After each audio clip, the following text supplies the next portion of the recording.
And how did you pull it off in 2 months? I'm curious to ask that.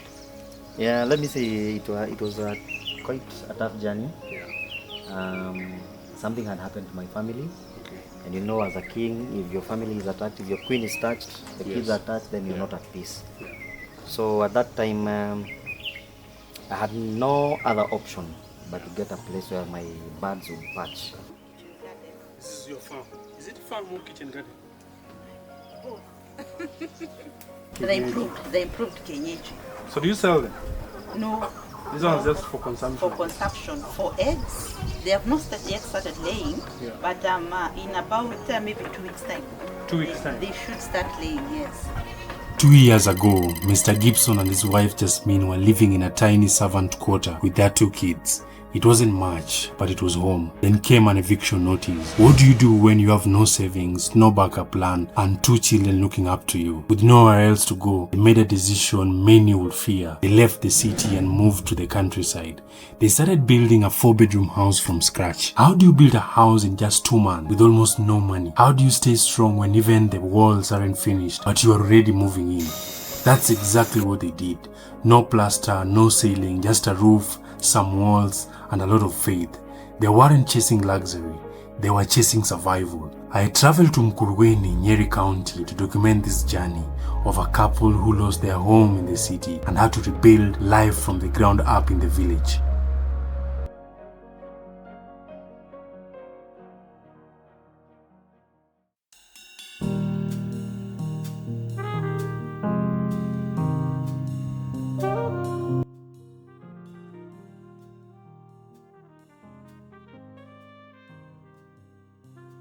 Hi guys, I'm a teacher. I'm teacher Jasmine like Lela. I'm a high school teacher, but I won't mention the school. Yeah. And today I have a special guest, Lennox. So karibuni. Asante sana. Yeah. So let's just go there. Before you settled here, you are 2 years old now here. Where were you living? I was living in a sub-quarter in the school that I teach. In a servant quarter or staff quarter, whichever the name. Mm-hmm. Yeah, that's where you are staying. Mm-hmm. Yeah. Then you started doing this development? Yeah, we started it in 2023. Okay. Somewhere in June, July, somewhere there. That's when we started developing. And circumstances are the ones that forced us to build this house within like 2 months. And then it settled. You built this house in 2 months? 2 months, yes. How did you pull it off in 2 months? I'm curious to ask that. Yeah, let me say it was quite a tough journey. Yeah. Something had happened to my family. And you know, as a king, if your family is attacked, if your queen is touched, the kids are touched, then you're not at peace. So at that time, I had no other option but to get a place where my birds would patch. Yeah. And that's why I had planned for several years, and I wanted to build a home, but I didn't want to do it in such a hurry. But now situations that arose around us that time forced us to do it. Actually, I started in August, and by November we had already started bringing things into the house, where we were staying, and the material day when we moved in here, we had remained very little there that this car would not carry. Oh. Yeah. Miracles happen. I would say when you're forced to do something, you might never know your potential. So in 2 months, we were able to... It was out of urgency. Yes, urgency. It was really urgent. But circumstances forced us to be here throughout the time. And most of the time, we could leave here by 12 midnight, 1 a.m. Working here. Yeah, so that you can push these guys to work. Why were you doing all these things in a rush? Were you being chased out of the school premises? I would say we were given 2 weeks notice to be evicted. Okay. But it's because of work issues. Let me say work issues. What I might not even, I won't mention it because of my work. Sure. And I was given 2 weeks notice to vacate from that house. So through that is when we really had to push these guys to build. Why did you choose to come to the rural areas instead of, maybe getting a rental in the city or something like that? First of all, Yeah. I had bought this land, and by the time we were being told to leave that house, the option I was given is to go to a rental house. But you see, my payslip was already committed. Mr. Fixer's payslip was already committed somewhere. Yeah. So that's why we didn't have another option. Right. It was a do or die situation. We have to come here. So we didn't have money to go to a rental house. You say you built this house in 2 months. How much did it cost you to bring it up in that short period of time? Just, you don't have to give us the exact value, but just give us a range. To the time we were to get in, Yeah. we had used almost 2M. 2M. 2M. And it's money that you couldn't have really accounted all of it, Yeah. because it reached a point where the contractor had to leave, and we had to use now our savings to pay these guys to finish this house on time. So it had really pushed us to the point where you get frustrated. There's a time we came here and those guys had stopped working because the contractor had not paid them. So we got here and they were coming here after work. So it's after 5. You come here and check how far is the construction. Yeah. And we found them relaxing. They are not working. Because they're not being paid. They're not being paid there. So I remember I went there. I stood there. And this house, by then I think I have a photo somewhere. And then Mr. Fixer leaned against that tank thing there. Yeah. And he was really deep into those. And I was shedding tears because we didn't have a note. So that day, the following day, we woke up and we had to go and find like a top-up from the bank because this house had to be finished. When you're rushing all these things and everything, you have a family. Yeah, definitely. You have kids. Uh-huh. You didn't know where you will take the kids after, the school thing. Yeah, and they also, kids have a way of reading you. Yeah. When you're under stress. So I had started preparing them that we have to go to a house, even if the windows won't be there, even if we have to occupy like one room to be finished, everything, and occupy that room. And they were okay with it. We had told them we might not have electricity, we might not have pipe to water, but we really have to go to that house. But because of constructing it during the KCSE exam, and both of us were supervisors, so that time we had seen we cannot be able to manage the kids. So I had taken my kids to my sister-in-law's house. Just there. You're not yet up to the coronavirus.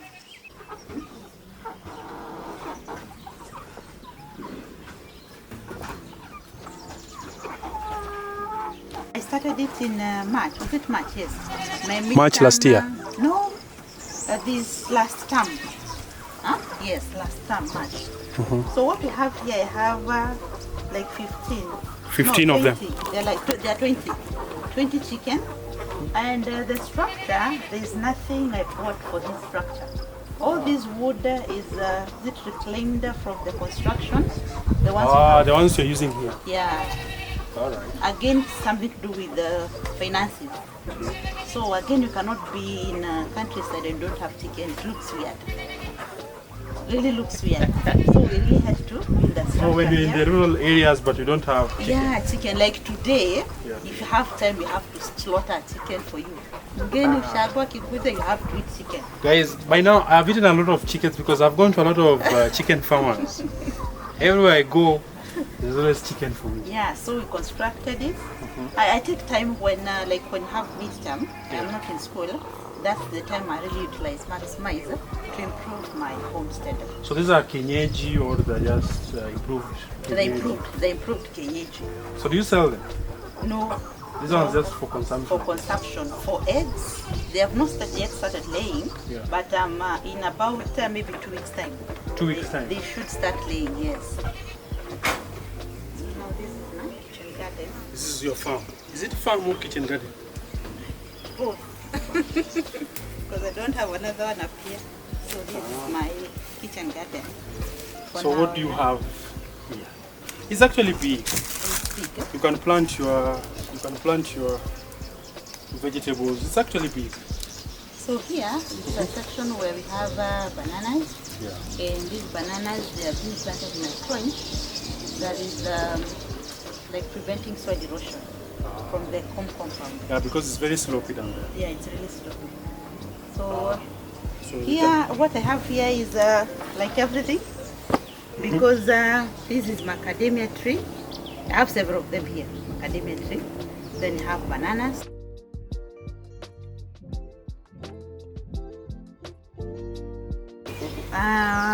It is a pixie orange. Pixie orange. Pixie orange. And then we have some, what can I say? Some maize, which was destroyed by the rains. Yeah, I see there's a lot of erosion here. Yeah. So that's why you had to dig this. Yeah, the trenches to control the rainwater. Yeah, because here it's very slopey. And then you have some trees. So what are they called? Avocado trees. And which are doing well since we came here. Yeah. And then have some courgettes, some spring onions. I'm also trying to do some cabbages, some spinach, and these are pawpaw trees. Yeah, so this is your coffee plantation. You just began. How long does it take for coffee to grow? And how big is your farm? I see it's from up there all the way down. Up down there, it's close to 2.5 or 2.8 acres.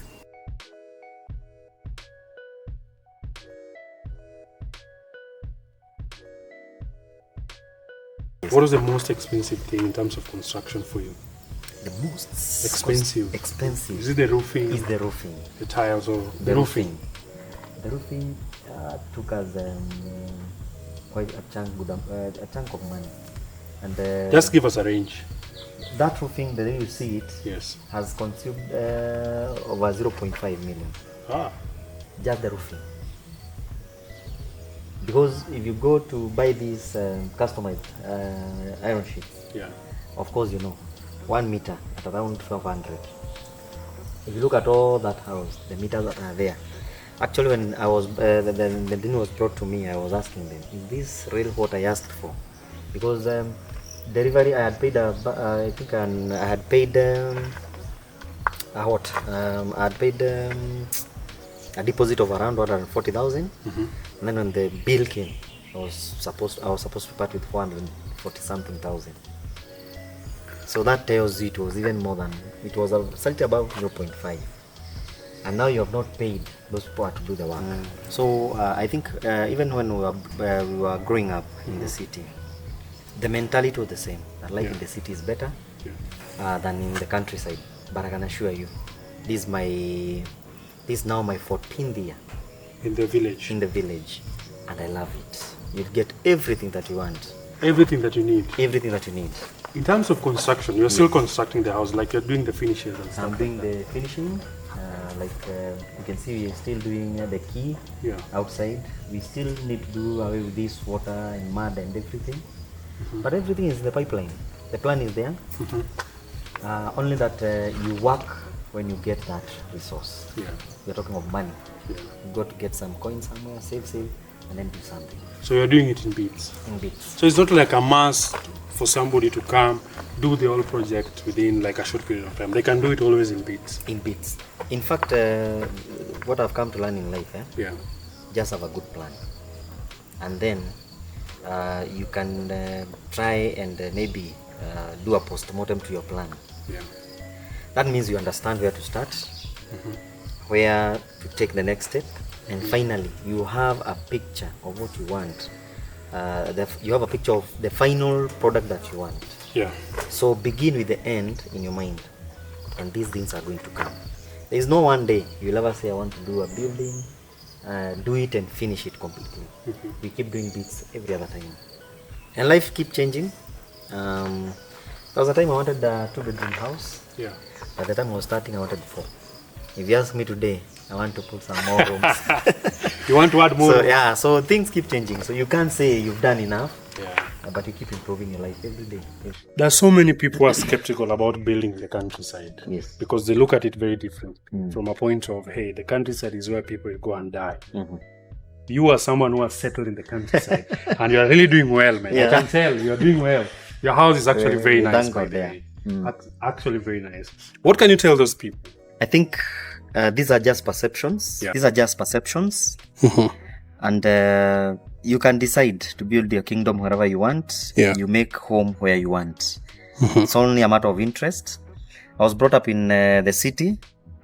And I think when I came around this area, I had come to work here. And I fall in love with the environment, the place. To be precise, Nyeri. And when I settled here, my wife got work here, I got work here. I felt like this is home. And I want to tell people who think that you die in the countryside. Yes. This is where life is thriving. We have the county governments. Yeah. We have to bring everything from the town to the countryside. Yeah. The roads are being done daily. We have power. Those who want to go off grid, we have the solar systems. Everything is there. So what you just need to do is know what's your interest. Yeah. Let your passion drive you. Because those people who are in town, majority believe there is no money. Yeah.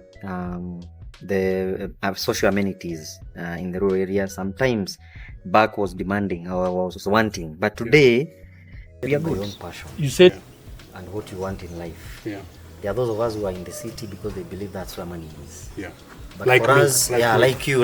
Yes, yes. But if you come to some of us who came this side, Yeah. of course, we have come to learn that life in the countryside is Yeah. even more better than in the city. There are not so much hassles. Yeah. You can see we are planting what we are eating. I can see, man. I've seen your farm. We have You've grown coffee, Yes. cassava, bananas. We have budgets, sukuma wiki. Yes, I'm still working, Yeah. but my mind is that to retire early. That's one. Number two, when you are building this house, because of the kind of stress you are going through, Yeah. and with my family, we decided that this place, we are going to welcome anyone who is lacking peace. So we say this place is going to be a haven of peace. So even if we'll ever leave this place, Yeah. of course we will not stay on here. We are projecting we'll have other homes, Okay. and we'll go to places, Yeah. but we'll always come back here. We've come to the end of the video. You've taken me around. I've talked to Mr. Fixer, your husband. I really appreciate that. And now it's time to go. So maybe you can just tell guys to come check you out on your channel to see. Guys, if you want to see all these, I've just like summarized everything on a very short clip. So you can go to her channel. She does videos, like country life videos, showing her journey, her projects, what she does here. You can always check her out. So you can tell people where to find you, your YouTube channel, your pages, so they can just come find you there. Hi guys, on my channel I go by the name Teacher Naitlela Diaries. I'm a teacher, so please feel free to subscribe. I really appreciate. On all my Facebook is just me Naitlela, and I think that's all. I would really appreciate if you subscribe to my channel. Guys, when you reach her channel, kindly just type from Lennox, Yeah, so she knows that you're from my end. I will appreciate. You're on your way to 2,000 subscribers now. Yes. 2,000 subscribers. So guys, kindly let us take her there. I really appreciate. Thank you so much for watching this video until the end. This video comes to the end right here. So thank you so much for watching till the end. So for now, kindly take care of yourself. Until next time, I'm Bye-bye. out.